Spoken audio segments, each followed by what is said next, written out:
오늘 본문 말씀은 야고보 1장 21절과 고린도 후서 3장 18절 두 곳 말씀입니다. 표준 세번역입니다. 야고보서 1장 21절 그러므로 더러움과 넘치는 악을 모두 버리고 온유한 마음으로 여러분 속에 심어주신 말씀을 받아들여야 합니다. 그 말씀에는 여러분의 영혼을 구원할 능력이 있습니다. 아멘. 고린도서 3장 18절 우리는 모두 너울을 벗어버리고 주님의 영광을 바라봅니다. 이렇게 해서 우리는 주님과 같은 모습으로 변화하여 점점 더 큰 영광에 이르게 됩니다. 이것은 영이신 주께서 하시는 일입니다. 아멘. 야고보 1장 21절 말씀은 씨 뿌리는 비유를 연상케 하는 말씀이죠.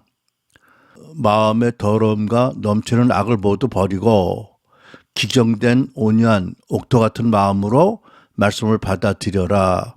그 말씀에는 여러분의 영혼을 구원할, 여러분이 받은 구원을 온전히 이룰 능력이 있다. 이런 뜻이지요.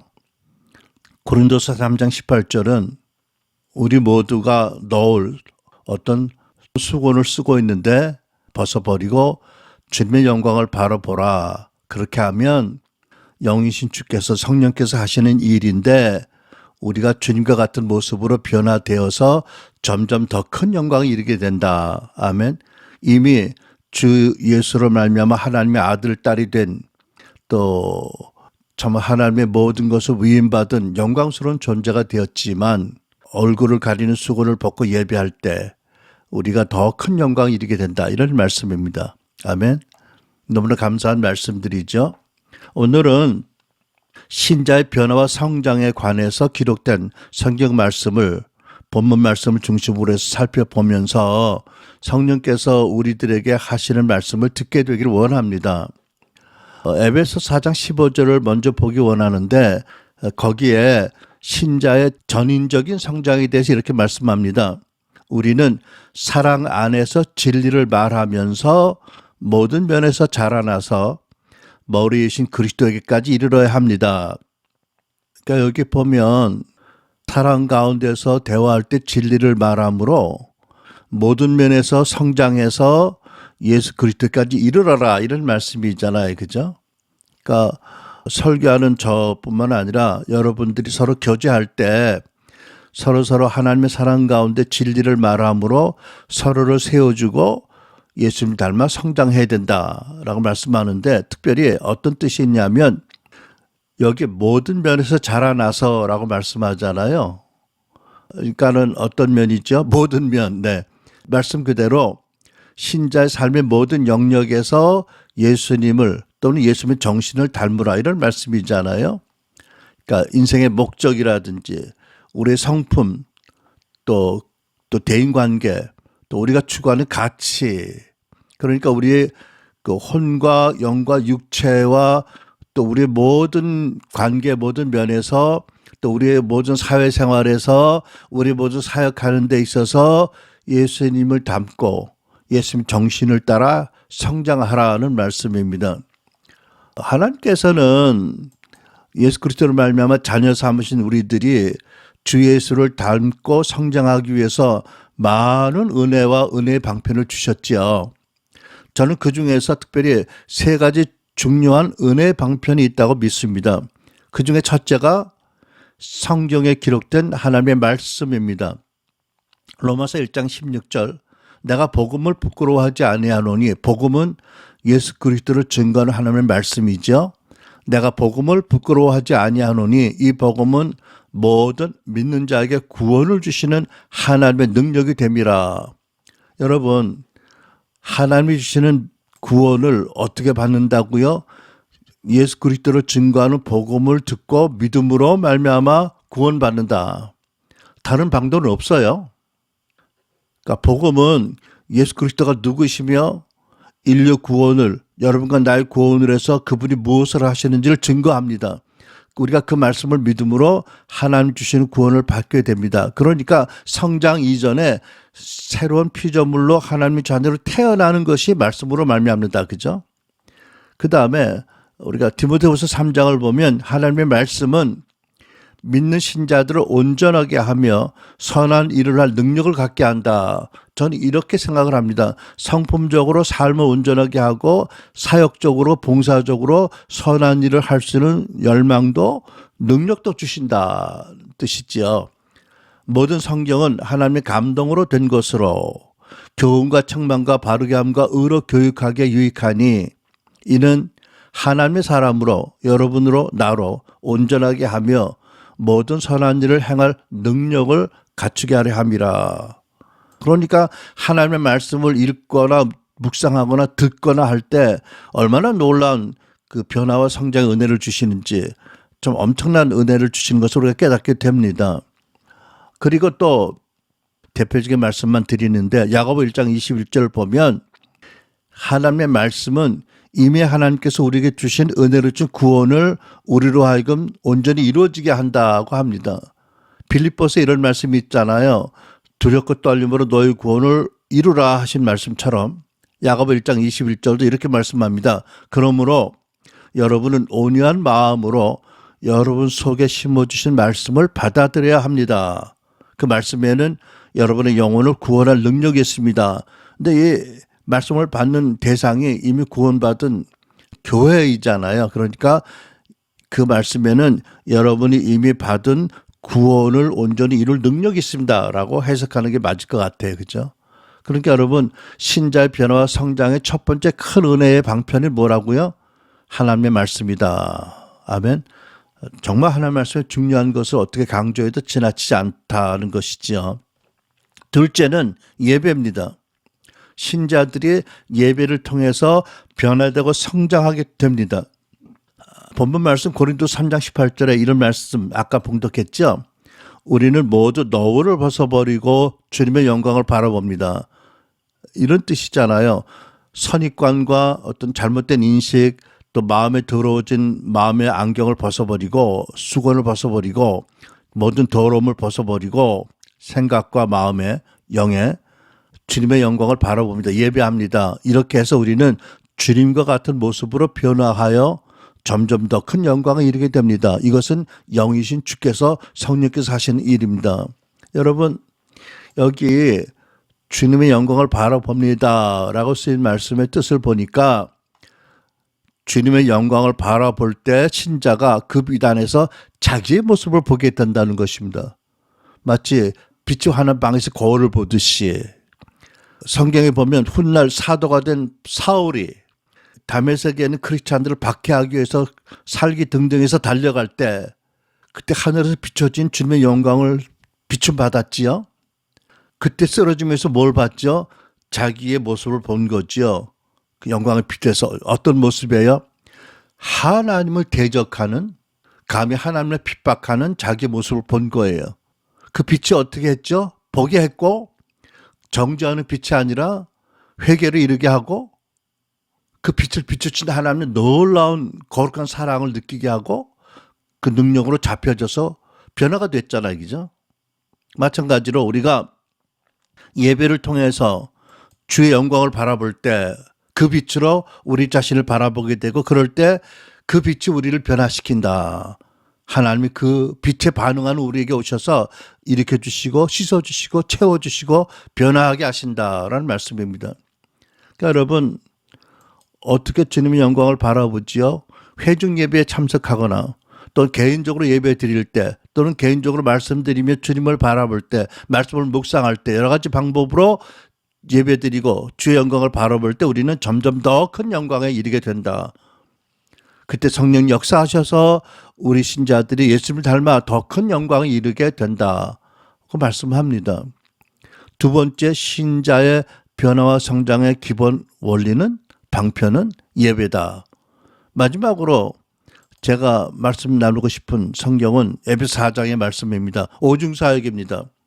4장 11절로 13절 그분이 어떤 사람은 사도로 어떤 사람은 예언자로 어떤 사람은 복음 전도자로 또 어떤 사람은 목회자와 교사로 삼으셨습니다. 그것은 성도들을 준비시켜 봉사의 일을 하게 하고 그리스도의 몸을 세우게 하시려는 것입니다. 그리하여 우리 모두가 하나님의 아들을 믿는 것과 아는 일에 하나가 되고 온전한 사람이 되어 그리스도의 충만하심의 경지에까지 이르게 됩니다. 무슨 말씀입니까?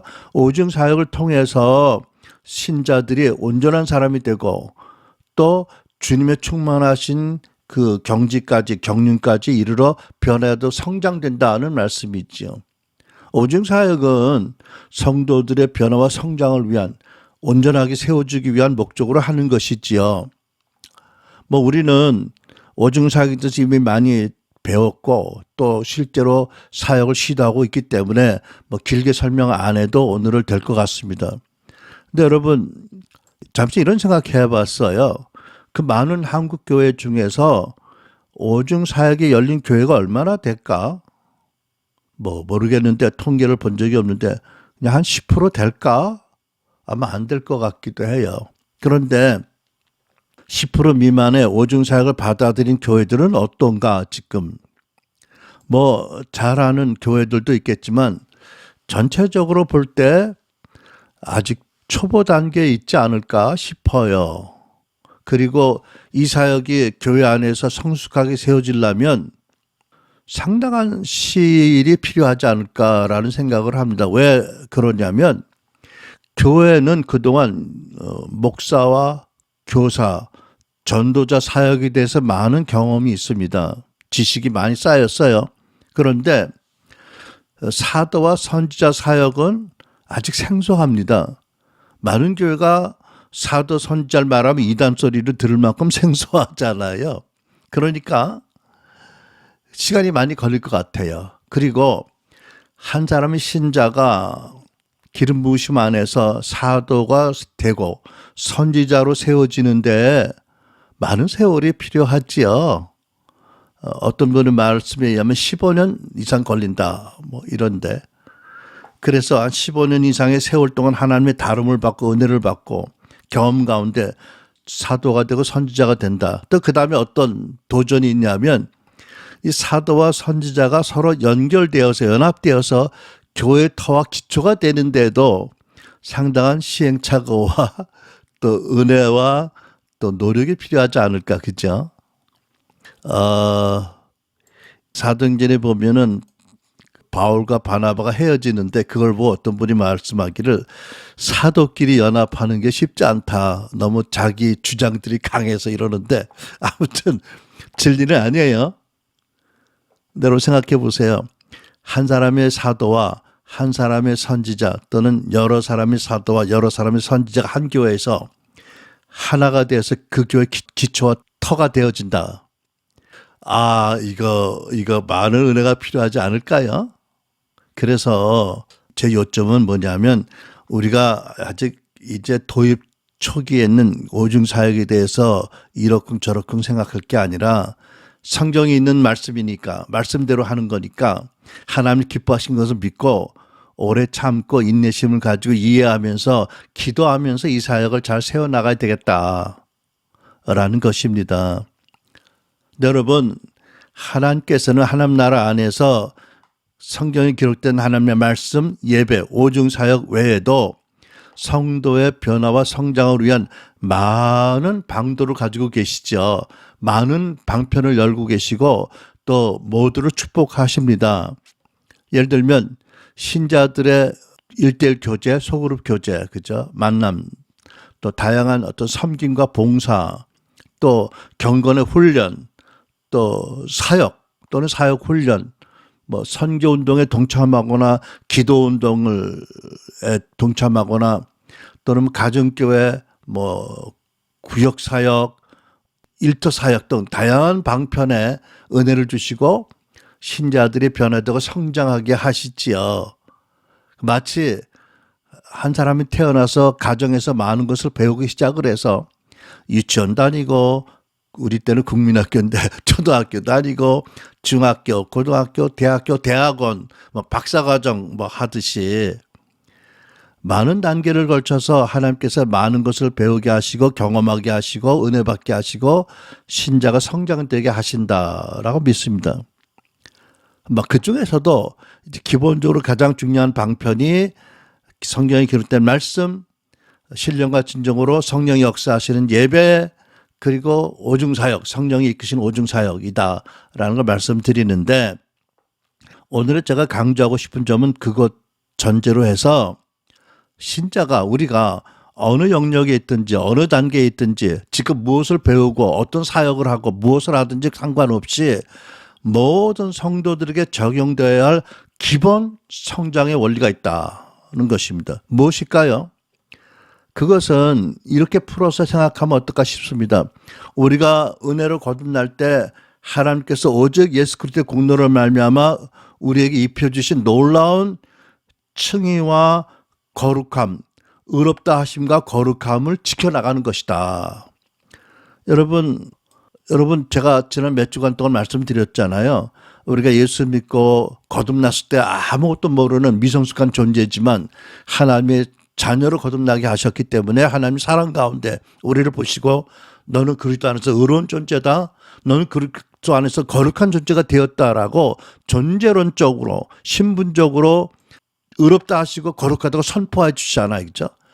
또 그뿐만 아니라 하나님께서는 차차 그 존재에 합당한 변화와 성장이 있도록 모든 은혜와 진리를 풀어주시고 능력을 주시고 지식을 주시고 사랑을 부어주시잖아요. 그렇죠? 그래서 그렇게 예수님에게 전가받은 의롭다함과 거룩함을 지켜나가는 신자의 삶이 구원이다. 구원의 큰 특징이다라고 말씀하신 줄 믿습니다. 그러니까 여러분, 나와 여러분의 마음과 영을 깨끗게 하는 것이 가장 중요한 신앙 성장의 원리다라고 말씀드리기 원합니다. 베드로후서 1장 4절, 그분은 하나님께서 우리에게 보배롭고 지극히 큰 약속들을 주셨는데 이는 이것들을 통해서 여러분이 세상의 정욕 가운데 썩어져 가는 것을 피하고 신의 성품에 참여하는 사람들이 되게 하라는 것입니다. 여러분, 이 말씀을 통해서 제가 무엇을 생각합니까? 어떻게 큰 보배롭고 큰 약속 주셨어요? 너는 그리스도 안에서 의로운 존재다. 너는 그리스도 안에서 거룩한 존재다. 너는 내 자녀다. 라고 거듭난 순간에 하나님이 선포해 주셨잖아요. 이 큰 약속입니다. 이 약속을 통해서 우리가 세상의 정욕 가운데 썩어지는 것을 피하게 하고 더 나아가서 하나님의 영광스럽고 거룩한 성품에 참여하는 사람들이 되게 하신다. 이런 말씀이잖아요. 그렇죠? 그러니까 여러분, 우리가 항상 명심할 것은 가장 중요한 신자의 변화와 성장의 원리는 무엇인가? 내가 하나님 주시는 그리스도 안에서 입혀진 은혜를 기억하면서 늘 내 마음과 영을 깨끗하게 지키는 것이다. 이것이 신앙 성장 변화의 기초이다, 터전이다 라고 명심하셔야 됩니다. 아멘. 여러분, 이거는 어떤 계시, 어떤 성경 지식, 어떤 신학, 어떤 권세와 권능, 어떤 직책을 받고 어떤 사역을 하든지 이것보다 더 중요한 기본적인 원리입니다. 디모데전서 1장 5절, 이 명령의 목적은 깨끗한 마음과 선한 양심과 거짓 없는 믿음에서 우러나오는 사랑을 불러일으키는 것입니다. 보세요. 우리가 하나님의 사랑받는 존재가 되었는데 그 사랑이 우리 안에서 일어나는 것은 첫째가 무슨 조건이라고요? 마음이 깨끗해야 된다는 거예요. 그죠? 마음이 깨끗해야 선한 양심을 지킬 수 있고 거기서 거짓 믿음이 생긴다. 잘한다는 것이잖아요. 그죠? 그러니까 깨끗한 마음이 이렇게 중요한 거 아니겠어요? 잠언 4장 23절, 무엇보다도 내 마음을 지켜라. 내 마음에서 생명의 샘이 흘러나오기 때문이다. 여러분, 이렇게 중요한데 생명의 생수가 흘러나오는 마음이 더러워지면 생수가 흘러나오다 어떻게 돼요? 오염되잖아요. 그죠? 그럼 쓴물이 되는 거잖아요. 해로운 물이 되잖아요. 죽이는 물이 되잖아요. 그만큼 마음이 중요하다. 그러니까 씨 뿌리는 비유에서 말씀드린 것처럼 씨도 중요하고 성령을 따라 농사짓는 농부도 중요하지만 또 중요한 것은 말씀의 씨를 받아서 열매 맺는 마음밭이 중요하다. 그죠? 그런데 생각해 보면 세상에 어느 누가 예수님 한 분 빼고 세상에 살면서 죄 짓지 않은 사람이 어디 있겠으며 어느 누가 세상에 오염을 받고 더럽힘을 받지 않을 사람이 어디 있겠는가. 제 생각에는 이게 사실 불가능해요. 사실 불가능해요. 그렇다면 하나님은 우리 개인에게 무엇을 요구하시고 교회에게 무엇을 요구하시는가를 생각해 봐야 되겠죠. 여러분, 오늘 본문 말씀 다시 한번 살펴봅시다. 야고보 1장 21절. 그러므로 더러움과 넘치는 악을 모두 버리고 온유한 마음으로 말씀을 받아들여라. 보세요. 말씀을 받아들여서 영혼을 구원한 능력을 우리가 받기 위해서는 먼저 마음이 온유해져야 된다. 온유해지려면 마음이 치유돼야 된다. 치유되면서 더러움과 넘치는 악을 버려야 된다. 이런 말씀이잖아요. 그죠? 고린도후서 18절도 주님의 영광을 바라보는데 그냥 예배드린다고 주님의 영광을 바라보게 되는 게 아니라 마음의 더러움을 벗어버려야 깨끗한 마음으로 예배드릴 때 주님의 영광을 바라보게 되고 그 비단에서 나를 보게 되고 그 비단에서 나타나지 예수님으로 말미암아 성령으로 말미암아 더 큰 영광을 이루게 된다는 것이잖아요. 뭐라고요? 전제 조건이 있다는 거잖아요. 변화와 성장의 전제 조건은 너희가 마음을 영을 깨끗하게 하는 것이다. 그리고 말씀을 받아들이는 것이다. 그리고 예배드리는 것이다. 그리고 오중사역을 따르는 것이다. 이런 거잖아요. 여러분 동의하세요? 그러니까 이 말씀에 공통적인 게 있어요. 첫째는 우리가 이미 그리스도 안에서 하나님께서 너는 그리스도 안에서 의롭다 거룩하다라고 존재론적으로 선포해 주셨는데 신분적으로 변화가 되었는데 상태적으로 보면 아직도 거듭난 피조물인 신자 안에 많은 더러움과 악이 있다는 거잖아요. 첫 번째. 두 번째. 그런데 하나님께서 우리를 그리스도를 닮아 영광스러운 존재를 변화시키고 성장시키고 원하시는데 어떤 조건이 있다. 말씀을 받고 예배 드리고 또 오중사역을 받는데 깨끗한 마음으로 해야 된다는 거잖아요. 그죠? 여러분 생각해 보면 저 같은 경우도 비교적 늦은 나이에 예수님 믿기 시작했죠. 40년. 여러분은 몇십 년 동안 예수님 믿으셨어요? 교회 다니면서 충성하고 많은 가르침도 받고 은혜도 받고 많은 체험을 했어요. 그런데 과연 우리의 신앙 인격과 사역의 열매는 어떤가? 뭐가 문제인가? 여러분, 우리 현대교회, 우리 교회 모습이 우리가 그렇도록 사모하는 사도행전의 초대교회와 다른데 얼마나 다른가? 왜 다른가? 무엇이 문제인가를 생각해 보지 않을 수 없어요. 그죠? 오늘날 교회에 가르침이 부족해서 말씀이 지식이 부족해서 은사가 부족해서 설교자나 리더십이 부족해서 저는 아무리 생각해도 그건 아니에요. 왜냐하면 교회는 그동안 초대교회부터 오랜 역사와 함께 많은 경험과 지식을 쌓아왔어요. 그리고 특별히 하나님께서 종교개혁 이래로 많은 성경에 가려졌던 진리를 회복시키시고 많은 성경에 기록된 은사들을 회복해 주셨어요. 그죠? 예를 들면 성령 세례, 예배갱신 또는 예언, 치유사역 같은 또 기도운동, 중보기도운동 많은 것들을 말씀운동, 성경 공부 많은 그런 방편을 통해서 많은 걸 주셨어요. 근데 마지막 때 정말 당신의 교회를 흠도 점도 없는 그리스도 신부 같은 영광스러운 교회로 하시기 위해서 지금 뭐가 필요하시다고?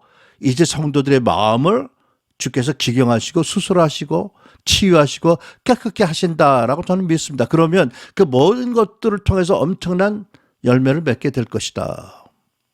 지금 마음이 관건이다라는 거지요. 그러니까 초대교회에 비해서 오늘날 현대교회가 크게 무엇이 달라졌느냐? 디모데후서 3장 말씀처럼 지난주에 말씀드렸지만 말세가 되어서 신자이전에 세상 모든 사람들의 마음이 더 악해졌기 때문이다. 그렇다면 신자도 세상에서 믿고 구원받은 사람들이니까 그 마음이 초대교회 성도들과 달라지지 않았을까요? 우리는 다 비슷비슷한 사람끼리 모여서 신앙생활하고 살고 있으니까 몰라. 뭐가 문제인지 다 비슷해. 그죠? 하지만 말씀의 빛으로 비춰보면 그렇지 않느냐는 거죠. 여러분, 그런데 마음이 깨끗하지 않은 신자에게 많은 말씀의 지식이 있다면 어떻게 될 수 있을까? 할렐루야? 네.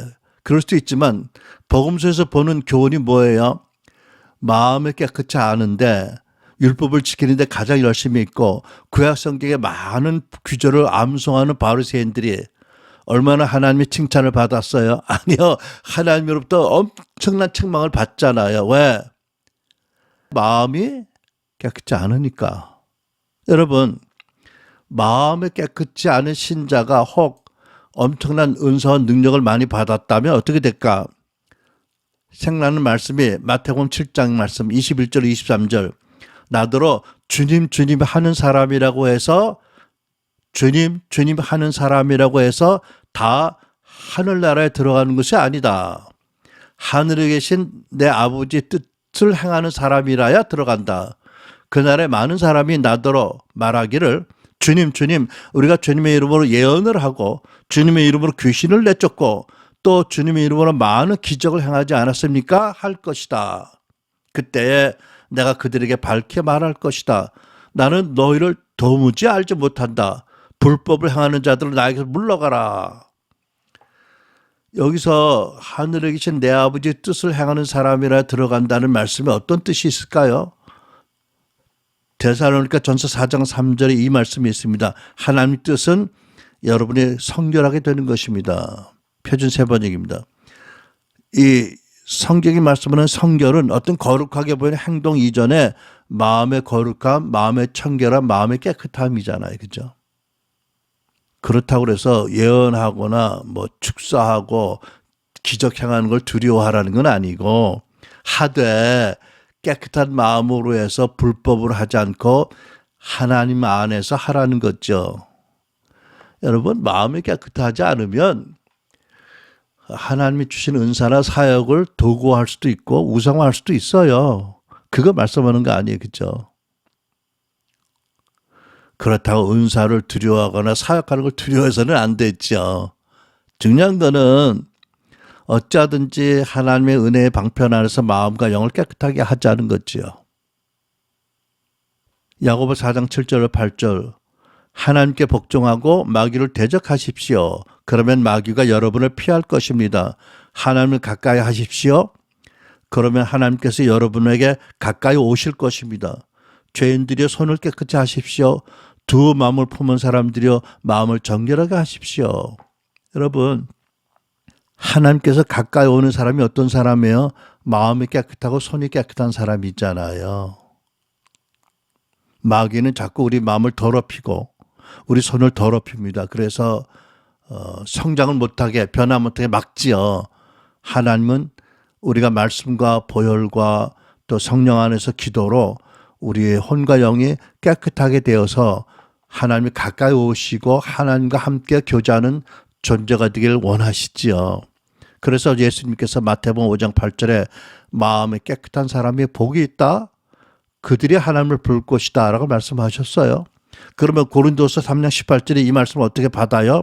우리는 모두 노를 벗어버리고 주님의 영광을 바라봅니다. 이렇게 해서 우리는 주님과 같은 모습으로 변화하여 점점 더 큰 영광에 이르게 됩니다. 마음이 깨끗한 사람이 복이 있다. 모든 복의 첫 번째 복이다. 이것이 주님의 말씀의 뜻이잖아요. 자, 그렇다면 우리가 개인적으로 교회적으로 어떻게 해야 할까? 우리가 이 세상에 살면서 우리 자신도 얼마나 내 마음이 아직도 깨끗하지 못한 부분이 어디 있는지, 어떤 더럽힘이 있는지, 내가 죄를 짓고도 인지하지 못하는 게 얼마나 있는지 잘 모르는 우리 있잖아요. 뭐 어떻게 할까? 첫 번째, 죄가 무엇이고 더럽힘이 무엇인지 바로 알고 경계하고 회개에 힘써야 된다. 죄는 우리 너무 잘 아는 말씀이니까 간단히 이렇게 정의합니다. 말씀에 대한 불순종으로 하나님의 진노와 징벌을 초래하는 것이다. 죄의 대가는 죽음이요. 로마서 6장 23절입니다. 더러움이 뭐죠? 신자가 죄를 죄로 인식하고 하나님께 나아가지 못하게 하는 것이 더러움입니다. 고린도서 7장 1절 그런즉 사랑하는 자들아 이 약속을 가진 우리는 하나님을 두려워하는 가운데서 거룩함을 온전히 이루어 육과 영의 온갖 더러운 것에서 자신을 깨끗하게 하자. 고린도 교회에 주시는 경고의 말씀이에요. 너희는 육과 영의 온갖 더러운 곳에서 너희 자신을 깨끗하게 하라. 왜? 더러움이 실제로 입혀지니까. 여러분 히브리 12장 15절에 우리가 잘 아는 말씀이죠. 쓴뿌리가 돋아나서 괴롭게 하고 그것으로 많은 사람이 더러워지는 일이 없도록 주의하십시오. 히브리 교회에 이런 일이 있었다는 거잖아요. 누가 용서를 못했거나 대인관계에서 화평한 관계를 갖지 못해서 마음에 쓴뿌리가 새로 생긴다. 쓴뿌리가 생기면 그것으로 본인이 괴로워진다. 근데 거기서 끝나는 것이 아니라 가족이나 주변 성도들에게 더럽힘을 전한다. 주변에 있는 사람은 애매하게 더럽힘을 받는 거예요. 쓴뿌리를 가진 사람 때문에. 그러니까 누가 피할 수 있겠냐는 거죠. 아무튼 여기서 말하는 더러움은 개인의 자범죄와 구분되어서 생각해야 할 더 큰 차원의 문제이긴 해요. 여러분, 우리가 자라는 가정, 또 우리가 태어난 가게, 또 우리가 속한 직업군, 또 우리가 사는 지역사회, 또는 우리의 그 나라로부터 현재 또는 과거 역사로부터 내려오는 더러움이 많이 있어요. 예를 들면 어떤 지역 주민들이 공통체적으로 가지고 있는 피해의식이 있고 또 우월의식이 있고 또 회한이 있고 용서하지 못하는 정신이 있잖아요. 또 오늘날 대한민국의 온 국민이 좌파 우파로 나뉘어서 극심하게 서로 비난하고 공격하고 모함하는 이 현실 정치로 인한 더러움도 심각하지요. 또 엄청난 그런 트라우마로 인해서 입는 더러움도 적지 않습니다. 불가피하지만. 또 미국의 경우에 보면 그렇게 신앙심에 돈독했다고 존중받는 미국 건국의 아버지들 중에 노예 제도를 답습한 사람들이 많았어요. 그들의 마음에도 더럽힘이 있었던 거죠. 또 1, 2차 세계대전 독일 사람들 중에 많은 크리스찬들이 있고 독일에서 종교개혁도 일어났는데 심지어 히틀러가 유대인 인종청사라는 인류 역사의 대만행을 저지를 때도 반대하지 않았던 많은 독일 크리스찬들. 저들은 어떤 더러움에 쓰여져 있었나요? 그러니까 이 더러움, 살다 보면 부득하게 뒤집어 쓰는 더러움이 심각한 문제이다. 그리고 우리가 알 것은 이런 더러움의 배후에는 늘 지역의 정사나 원형 등이 관계되어 있다. 어쨌든 심각한 문제인데 이것은 개인이 지은 자범죄와는 다른 차원의 문제를 보고 함께 다뤄야 된다. 물론 여러분, 우리가 명심할 것은 이미 하나님의 은혜로 그리스도 공로로 구원받은 신자는 예수 십자가의 공로로 어떤 죄를 지어도 어떤 더럽힘을 입어도 하나님의 진노의 대상이 되거나 어떤 형벌이나 저주를 받지 않습니다. 왜?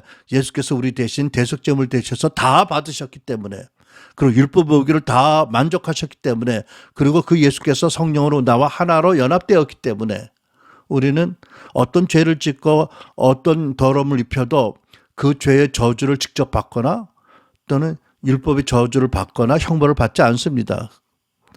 말하자면 세상으로 말하면 일사부재의 원칙으로, 그렇죠? 내가 좀 예수님과 하나가 되었는데 하나 된 면에서 우리는 완전히 의롭고 거룩해요. 근데 내 편에서 보면 우리는 우리 안에 많은 더러움과 악이 있어. 이게 우리의 그 참 독특한 그런 역설적인 형실이잖아. 그죠? 그렇지만 죄를 지으면 율법의 저주 또는 영적인 죽음, 대가 뭐 이것만 있는 건 아니잖아요. 따라오는 게 많이 있어요. 그죠? 죄를 지으면 먼저 내가 죄를 지어도 내 영혼이 먼저 상처받아요. 내가 지은 죄로 내가 먼저 상처받고 내 영혼이 더럽힘을 입고 내 마음과 영이 어두워지잖아요. 물론 대인관계에 문제가 생기죠. 마음이 눌리고 답답해져요. 양심의 가축이 즐거운가요? 성령으로 말면 양심의 가축도 고통스러워요. 그죠? 사도 바울은 누가 이 죽을 몸에서 나를 구원하라고 소리쳤잖아요. 얼마나 고통스러운지. 하나님의 임재가 멀리 느껴지고 하나님의 음성을 듣는 것이 그전같이 않아집니다. 회개하지 않으면. 또 심각한 것은 귀신들의 접근이 용이해지고 귀신들이 우리의 삶에 교두보를 설치하고 수작과 귀신의 작전이 용이해진다. 이거 무서운 일 있잖아요. 그래서 마귀를 대적하라고 하셨잖아요. 두 마음을 품은 자도 회개하라. 마음을 깨끗하게 하라. 그러면 하나님이 가까이 오실 것이다. 그러니까 여러분, 우리가 말씀과 성령의 비단에서 죄에 대해서 두려워하지는 않아야 되지만 민감해져서 경계하면서 죄와 두려움을 볼 때마다 곧 회개하고 우리가 십자가의 보혈과 말씀의 물로 치유받고 용서받아서 우리 마음과 영을 깨끗하게 하는 것이 가장 우선적이다, 중요하다. 근데 여러분, 우리 교회 여러분들은 잘 알겠지만 우리가 사역하면서 자주 보는 크리스찬들이 흔히 지으면서 회개하지 않는 죄들이 꽤 있어요. 안타깝지만 어떤 게 있죠? 하나님이나 세상이나 자신에 대한 거짓말을 믿는 불신앙. 나는 재수없는 존재야라든지 나는 사랑받지 못하는 존재야라든지 이런 거짓말 믿는 것 죄잖아요. 용서하지 않는 것, 남을 판단하거나 원망하는 것, 나는 절대 앞으로 안 할 거야, 뭘 안 할 거라 맹세하는 것, 죄지요. 또 부모를 공경하지 않는 죄, 또 자녀를 잘못 양육한 죄, 우리가 다 여기서 아픈 마음으로 아멘할 수밖에 없지만, 인공유산한 죄, 또 인생에 대해서 나에 대해 부정적인 기대를 가는 죄 등이 있잖아요. 기가 막히게 이 죄를 죄로 인식하고 회개하는 사람 크리스찬들이 별로 많지 않은 것 같아요. 또 우리가 성장기에 기초 신뢰가 부족해서 또 자립하지 못해서 관계가 얽히는 것, 또 마땅히 채워져야 될 정당한 필요가 채워지지 않음으로 인한 수치감, 두려움, 상처, 더럽힘 많이 있어요.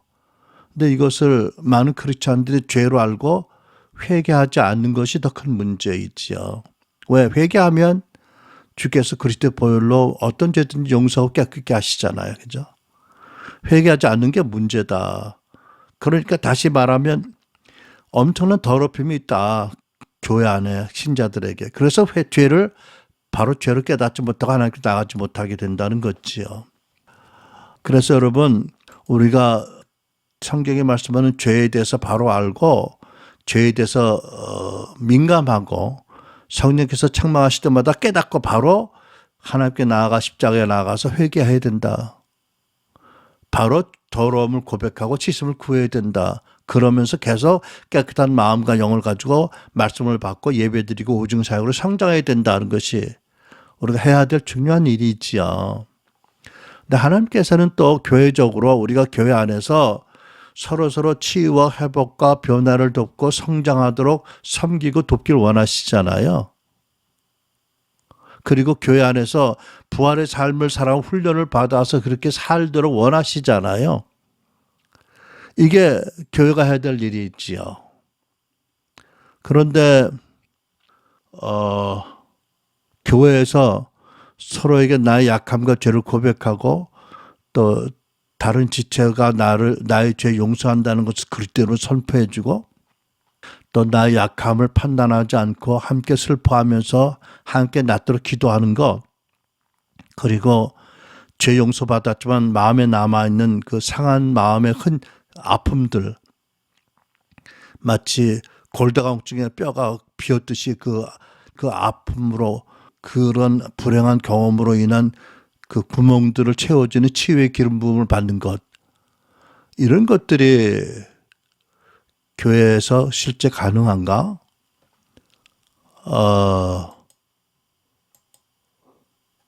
그렇기 때문에 교회에 오늘날 탁월한 말씀의 가르침이 있고 많은 좋은 설교가 있고 은사가 많이 회복되었고 좋은 제자 양육 교육 프로그램이 많아도 많은 목회자들이 성도들이 더 이상 변화하지 않는다고 탄식합니다. 성도들이 변화되거나 성장하지 못하고 있고 심지어는 교회에서 일어나서 안 되는 엄청난 폐역한 일들도 일어난다. 자, 그러니까 개인적으로는 죄에 대해서 민감하고 성령의 책망하심을 따라 늘 회개하고 또 씻음 받기를 애써야 된다. 교회적으로 어떻게 해야 될까? 참 제가 회개하는 마음을 가졌습니다. 왜냐하면 내가 이것을 지식적으로 알면서 우리 순환교회 리더로서 이것을 하자고 이제까지 말을 별로 세게 못한 것 같아요. 그냥 알아듣도록은 말씀을 드린 것 같은데 별로 알아듣는 사람이 없다면 내가 잘못한 거잖아. 서로 성도 간에 판단을 당할 거라는 두려움과 수치를 갖지 않게 하고 서로를 판단하지 않고 내 모습대로 사랑하시는 주님의 마음을 품고 나의 죄와 나의 아픔을 안타깝게 여기면서 야고보 5장 16절 말씀대로 서로 죄를 고백하고 함께 병낫기를 기도하라. 의인의 기도는 역사하는 능력이 있다고 하셨는데도 그 말씀대로 하지 못하고 있는 교회적으로 우리가 회개해야 되겠다는 생각을 합니다. 먼저 그런 교회가 되게 해달라고, 그 말씀에 순종하는 우리 순환교회가 되게 해달라고 기도해야 되지 않을까, 그죠? 그리고 우리 한 사람 한 사람 좀 위험 부담이 있지만, 리스크, 어떤 부담감이 있지만 두려움, 수치, 부담감을 극복하고 말씀대로 행할 수 있는 용기를 달라고, 그래서 교회 가운데 이 일이 되어지게 해달라고 기도를 시작해야 되겠다는 마음을 갖습니다. 이 신년 첫 설교를 통해서. 제가 절대로 좋은 예는 아니고 참 나쁜 예를 보이고 있지만 그럼에도 불구하고 제가 여러분들이 나를 판단할 거가 두려워서 또 나를 낮게 평가할까 봐 또 여러분들 실망하고 교회를 떠날까 두려워해서 염려해서 내가 내 문제를 가리거나 약함을 가리거나 꾸미거나 강요하거나 위선하지 않았어요. 여러분 뭔지 잘 아실 거예요. 사도 바울은 당신이 약함을 자랑한다고 하셨는데 저는 자랑까지는 못했지만 거짓으로 꾸며서 가리지는 않았어요. 혹시 그것 때문에 실망하는 분들이 있을까 기도를 했지만 그래도 더 중요한 가치를 위해서 그런 그 리스크를 부담하는 것이 옳다고 생각을 했습니다. 좋은 예는 절대 아니지만 우리가 다 사실 거듭지는 죄의 병, 마음의 병 치유받으려면 야고보 5장 16절처럼 해야 되는데 그래 놨는데 그걸 안 하니까 교회가 안 변하고 성도가 변하지 않는 거 아니에요? 이유 중에 하나가. 그러니까 판단받을까 봐 두려워하는 마음, 또 수치감, 또 염려 이런 것들을 내려놓고 그저 말씀에 순종하게 해서 우리가 서로 죄를 고백하면 한 마음으로 아파하고 병이 낫도록 한 마음으로 기대하고 하나님 역사하시기를 바라는 것이 우리가 해야 될 일이 아닐까 교회적으로 이렇게 생각을 합니다. 그러면 우리가 엘리야사 연구원의 소그룹을 보면 강의로 말미암아 진리를 선포하신 주님께서 선포케 하신 주님께서 친히 오셔서 자유케 하시잖아요. 그죠? 요한복음 말씀처럼 8장 32절 36절. 그러면 우리 교회의 성도들의 개인과 개인의 만남이나 어떤 소그룹에 오셔서 우리 한 사람 한 사람을 깊이 만나주시고 말할 수 있는 사랑과 자비하심과 은혜로 우리를 씻어주시고 치유해 주시고 세워주셔서 계속 주님의 영광을 바라보면서 더 큰 영광으로 변화시키는 일을 주도하지 않으실까라고 믿어봅니다. 그래서 여러분 제가 이제까지 왜 이렇게 하자고 강하게 선포하지 못했는지 생각해 보니까 뭐 이유가 있겠죠. 하지만 그 이유가 어떻든 간에 새해 들어서 우리가 교회적으로 좀 변화해야 되겠다. 다른 말로 말하면 우리가 그동안에 무시한 하나님의 말씀 앞에 회개하고 말씀의 권위 앞에 우리가 무릎을 꿇자. 말씀을 따라 향하는 거짓 없는 믿음으로 나가야 되겠다. 깨끗한 마음으로 선한 양심을 가지고 거짓 없는 믿음으로 나아갈 때 사랑의 열매를 맺게 되고 하나님이 우리를 받아주시고 기뻐하시고 치유하시고 계속 성장해서 자라게 하신다라고 믿습니다. 여러분 우리 교회 안에 하나님의 말씀이 바로 가르쳐지고 신령과 진정의 예배가 공동체적으로 개인적으로 있도록 은혜를 베풀어 하나님 주시고 오중사역으로 성령의 역사와 능력을 받으면서 우리가 말씀에 순종해서 서로 죄를 고백하고 서로 죄 용서를 선포해주고 함께 슬퍼하고 아파하면서 기도하면 죄의 묶임에서 벗어나고 더러움이 씻김받고 계속해서 더 큰 영광으로 변화되는 성장하는 일들이 말씀대로 가능하게 될 것을 믿습니다. 그래서 그렇게 기도하기를 간절히 원하고요. 그러고 나서 우리 속사람이 더 성령으로 강건해지면 우리 안에 계시는 그리스도가 우리를 통해 나타나시도록 그리스도의 의와 지혜와 사랑과 영광과 권능의 권세가 우리를 통해 나타나도록 기도하길 바랍니다. 골로새 말씀, 지난주에 설교한 말씀이잖아요. 27절, 이 비밀은 여러분 가운데 계신 그리스도여 그 영광의 소망입니다. 우리는 모든 사람을 그리스도 안에서 온전한 사람으로 세우려고 모든 사람에게 권면하며 지혜를 다하여 모든 사람을 가르칩니다. 나도 이 일을 위하여 내 속에서 능력으로 활동하시는 그 그리스도 그분에게 힘을 얻어서 수고하고 애쓰고 있습니다. 갈라디아 말씀, 내가 하는 것이 아니라 내 안에 그리스도가 살아계시고 그분이 하신다. 이게 복음의 비밀의 궁극적인 목적이잖아, 그죠? 그리스도를 우리가 영접했어요, 거듭날 때. 근데 그리스도를 가리고 있는 것이 뭐예요? 우리 마음에 높고 낮아진, 굽어진 마음, 더럽혀진 마음 있잖아요. 이것이 제거되면 우리 안에 계신 영광의 주 온 우주를 말씀으로 창조하고 우리를 위해서 십자가에 달리신 그분이 부활하신 주님이 내 안에 나와 함께 계시다는 사실이 드러나면 이거야말로 더 큰 영광이 없는 거 아니겠어요? 그렇죠? 성경은 우리에게 분명히 이것을 알게 합니다. 하나님은 어떤 분이시냐? 신자가 정결하게 되고 교회가 정결하게 되어서 그런 교회를 통해서 온 세상이 정결하게 되기를 원하시는 분이시다. 말라기 3장 3절 말씀. 그가 은을 연단하며 깨끗게 하는 자같이 앉아서 레위 자손 교회를 깨끗하게 하되 금과 은과 같이 교회와 성도들을 연단에 깨끗하게 하리니 그들을 연단하리니 그들의 의로운 재물 변화된 세상을 나 여호와께 드릴 것이다. 여러분 용기를 내서 말씀이 우리 가운데 말씀이 되도록 그동안에 불순종한 죄를 회개하면서 우리가 그동안 무시한 말씀을 하나님께 다시 우리 안에 천지를 말씀으로 청하신 그 영광과 권능으로 부어주시기를 기도하고 거짓는 믿음으로 깨끗한 마음으로 반응하는 우리 교회 여러분과 제가 되기를 간절히 기도합니다. 기도하시겠습니다.